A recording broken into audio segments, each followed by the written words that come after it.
Okay, so welcome to video number 5. Let's talk about visual real estate matters. So visual real estate is not talking about houses here, but it could be visual, it could be virtual real estate.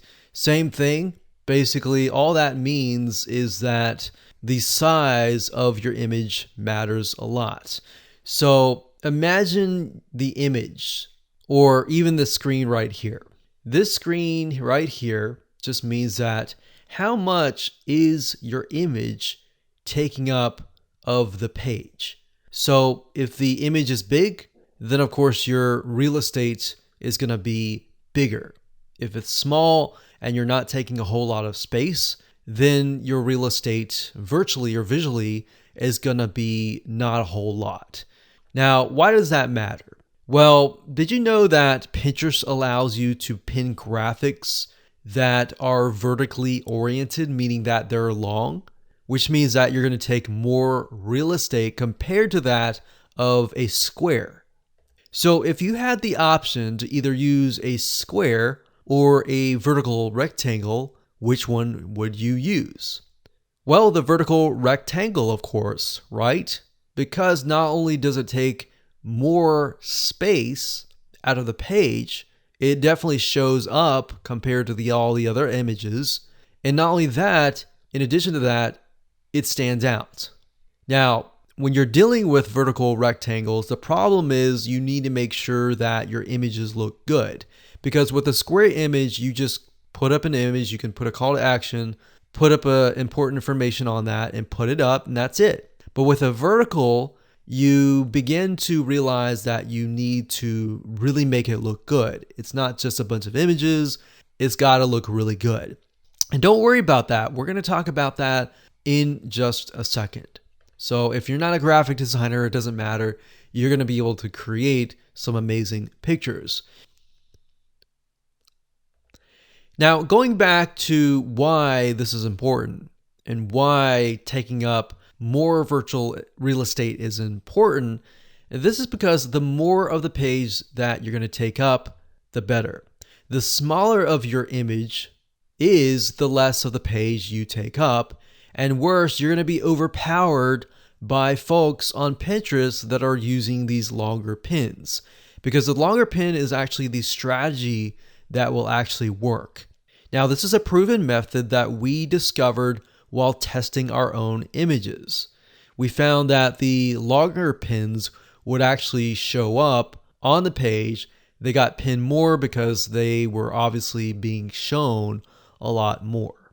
And a lot of times, longer pins will allow somebody to look at the image longer than they would a shorter image, if that makes sense. And we figured this out as well with sharing notes with other successful Pinterest marketing campaign owners. We asked them, we said, hey, what is your best size? And they said vertical long pins were their best size. Now, what exactly size should that be? We'll get into that at a later video. So if you spend a lot of time studying other people's pictures and looking through magazine photos, so if you take a magazine from a bookstore and you look through that, you begin to realize what people really want to see visually in your niche. That's why I showed you the method earlier where we looked at the magazines and then we kind of reverse engineered it by going to the website and took a look at that. But if you look at magazines and how they're laid out and all of that, if you can do something similar and lay your images out like that, it's going to be more appealing on Pinterest, because you're going to be competing with everybody else who are mainly just uploading images and that's it. But if your images look really nice and appealing and attractive, you're going to get more clicks. Now, to create a long pin, you have to put a few photos together, literally stacked on top of each other. So if you think about it, a square is just a square, but a longer pin is going to have several squares on top of each other. It might have 3 squares, it might have 4 squares. But of course, you don't want to make it too long as well, because there's a difference between being short and sweet and being too long-winded, right? If you think about somebody who is going to talk about a specific topic. You want short, straight to the point. You want the information really quick, and that's it. So similar to this, you want to have a long pin, but you don't want to have a pin that is way too long.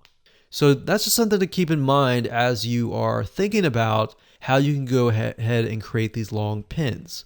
So on the Pinterest feed, they make the pins stand out a little more by being long. But like I said, you want to make sure that there's a fine line between too long and too short. So tweaking the sizes of the images is a great technique to get more attention on the Pinterest board compared to that of the other pins that are smaller image sizes.